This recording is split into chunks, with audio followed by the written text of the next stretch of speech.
بیا آقا سلام. شما نها کن مثلا کدام کفتره بهتون اون خوشنگ سیاه رو میبینید، چپ سیاه رو، ایرادش اینه بغیر این که حالا نمیدونم دوش داره اینا نش تو رنگ سیاهیشا خب نوک برای زردی میزنه. خب خیلی کم پیدا میشه سیاه باشه. عین اینم نه یه زیل دیگه حالا اینجا نیست میومد نشونتون میده. توقی رو میبینید توقش مثلا خوب نیستش دیگه واسهتون بگم.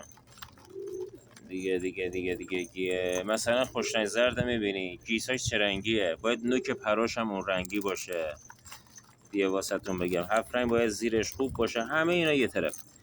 کبود دم سفید، کاغذی دم سفید، خب 90% یه ایرادی دارن. همینم دارن. علبوله گردنش نیستشا ببین 90% ایراد داره. برید 2 تا کامنت بخونید، یه 2 تا چیزم یاد بگیرید. یه من نگم اینا واسهتون. گرفتی ها؟ قشنگ تابلو هستن این کفته. بیا اینجا. خیلی کم پیش میاد اون ایراده نداشته باشه دیگه واسط بگی. مثلا توق این توق زرده رو میبینی، حالا کجیشو کار ندارم یه خورده کجی. بیا اینجا بیا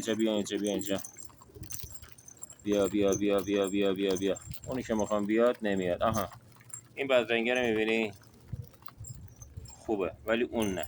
الهوله بزن قربون شما فلان خداحافظ. یا همین سرسفیده میبینی، بیا اینجا. خب کمرش ایراد داره دیگه.